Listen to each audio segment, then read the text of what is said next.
দেখুন বন্ধুরা, আজকে আমি চিংড়ি মাছের মালাইকারি করব। তা এই চিংড়ি মাছ তো লাগবেই, মাস্ট চিংড়ি মাছ। এই যে আমি নিয়ে নিয়েছি সব কিছু, তেল নিয়েছি, আর এই যে এর মধ্যে রয়েছে নুন, কাঁচা লঙ্কা, আর এর মধ্যে রয়েছে এটার মধ্যে রয়েছে পেঁয়াজ আর কাঁচা লঙ্কা, এটা রয়েছে নুন, এটা রয়েছে নারকেলের দুধ, এটা রয়েছে চিনি, আর এটা রয়েছে একটু জিরে গুঁড়ো, আর এটা হচ্ছে দই।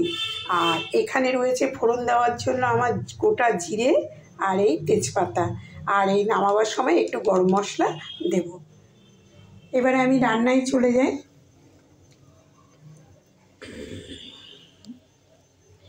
এই যে আমি কড়াইয়ের মধ্যে তেল দিলাম, যেহেতু আমার আগেই চিংড়ি মাছটা ভাজা ছিল।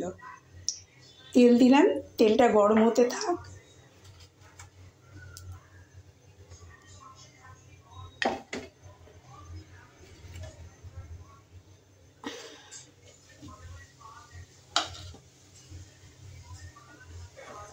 তেলটা গরম হতে থাক। তা এই যে চিংড়ি মাছটা আমি ভেজে রেখেছি, কারণ ওই একটু হালকা করে ভেজে রেখেছি। এটা গলদা চিংড়ি দিয়ে এই মালাইকারিটা ভালো লাগে, কিন্তু যেহেতু মেয়ে খুব বায়না করছে, ওই জন্য আমাকে এই বাগদা চিংড়ি দিয়েই বানাতে হচ্ছে। আচ্ছা, প্রসেস একই।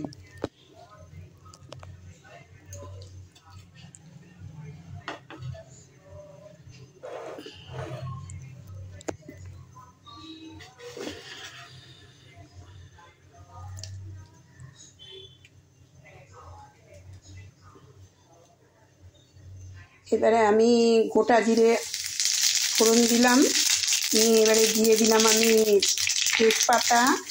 তেজপাতাটা একটুখানি ভেজে তেজপাতাটাকে একটু নেড়ে নিলাম।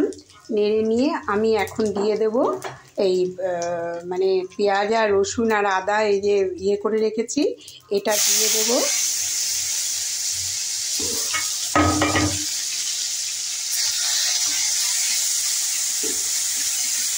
এটা যখন ভালো করে ভাজা হয়ে যাবে,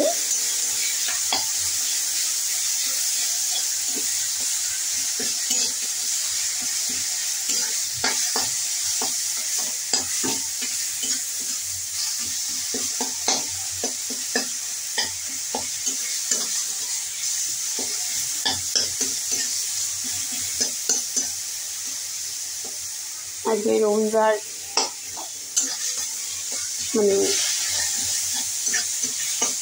একটু ভালো মন্দ তো সব ছুটি থাকে। আজকে মেয়ের অফিস ছুটি আছে, সবাই বাড়িতে। তা এখন মেয়ে বলছে যে মা একটুখানি আমাকে যা চিংড়ি আছে সেই চিংড়ি দিয়ে আমাকে একটু মালাইকারি বানিয়ে দাও। ও খুব ভালোবাসে আর কি খেতে। তা সেই জন্য আমি এটা এখন বানাচ্ছি। এরপরে আমি দিয়ে দেব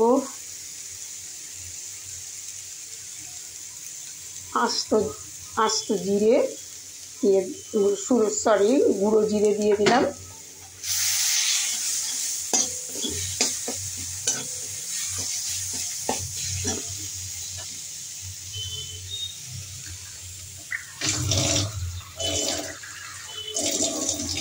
তা একটু এর মধ্যে একটুখানি জল না দিলে এই জিরেটা পুড়ে যাবে আর কি, পুড়ে যাবে।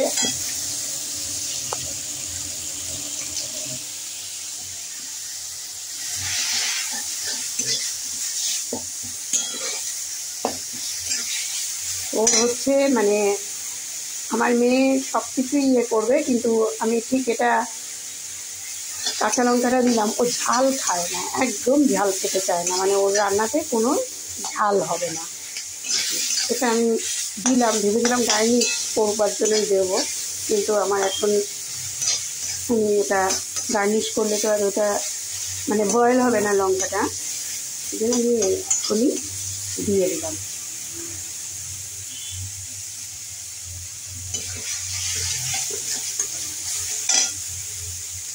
আর একটু জল দিচ্ছি, যেহেতু আমার মশলাটা আজকে গোলানো নেই, ওই জন্য আমাকে সরাসরি ভাজতে হচ্ছে। মশলাটা কাঁচা গন্ধ বেরোচ্ছে এখনো, মানে গুঁড়ো জিরেটা।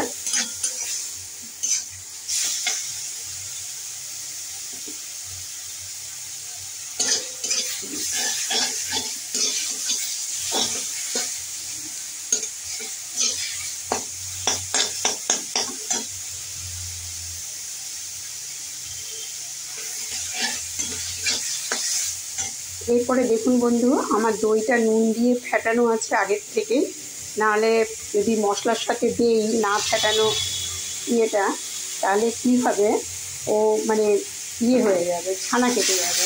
সেই জন্য আমি ভালো করে ওটা মানে নুন দিয়ে ফেটিয়ে রেখেছি।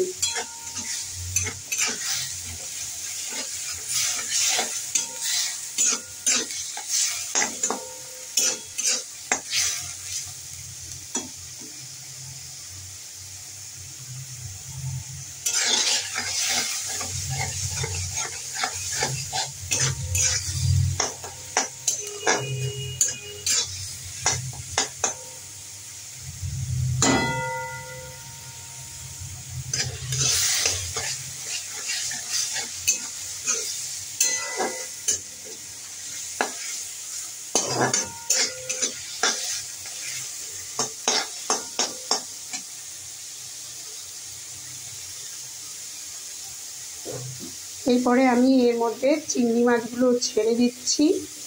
চিংড়ি মাছগুলো ছেড়ে দিলাম।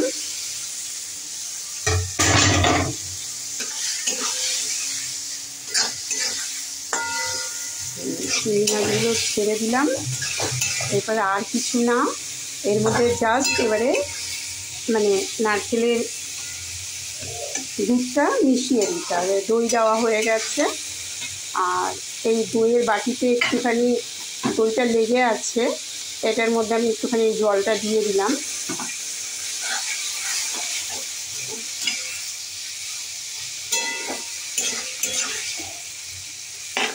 যেহেতু নুনটা আমাকে বুঝে দিতে হবে, যেহেতু আমি চিংড়ি মাছটা ভেজেছি নুন দিয়ে, আর মানে ওই দইয়ের মধ্যে নুনটা আছে, নুনটা আমাকে এবারে বুঝে দিতে হবে, যাতে মানে নুনটার ব্যালেন্সটা ঠিক থাকে আর কি। নুনটা সামান্য পরিমাণে আমি প্রথম আমি সামান্য পরিমাণেই দেবো, যেহেতু তাহলে বেশি হয়ে যাবে নুনটা।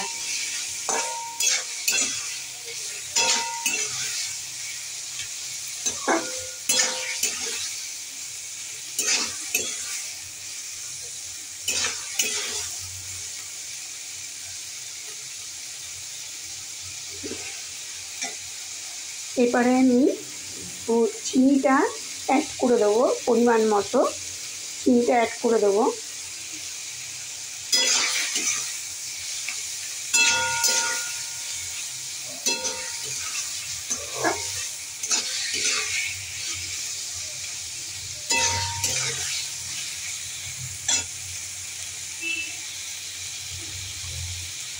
এরপরে আমি আস্তে আস্তে এবারে আমি হয়ে গেছে পুরো কমপ্লিট।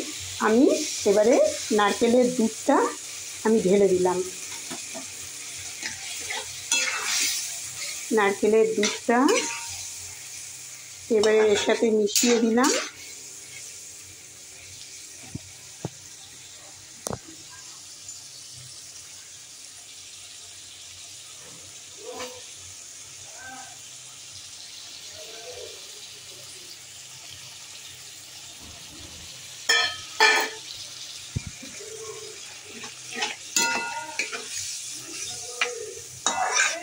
মানে আমি নারকেল আর কি কুড়িয়ে ওটার থেকে আমি দুধ বার করে নিয়েছি। এই এবারে এটা ফুটে উঠলে আমি গরম মশলা দিয়ে নামিয়ে দেবো।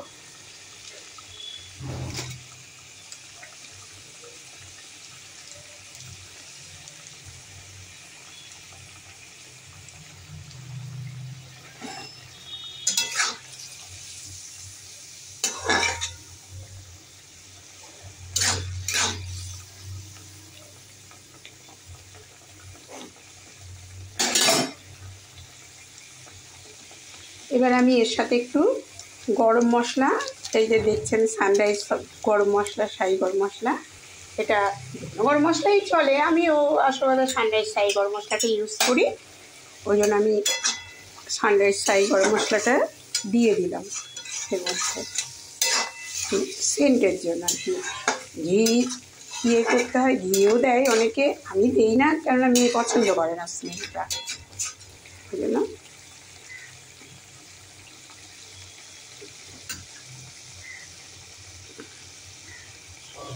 যদি আমার এই চিংড়ি মাছের মালাইকারি যদি ভালো লেগে থাকে তাহলে আপনারা লাইক করবেন, সাবস্ক্রাইব করবেন, কমেন্ট করবেন। আমার হয়ে গেছে চিংড়ি মাছের মালাইকারিটা, দেখুন বন্ধু, এটা হয়ে গেছে আমার। এবারে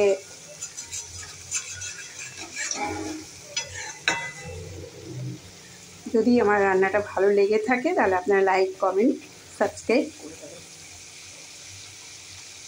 থ্যাংক ইউ। আমি এবারে এটাকে গ্যাসটাকে অফ করে দিচ্ছি, কেন হয়ে গেছে। টাটা।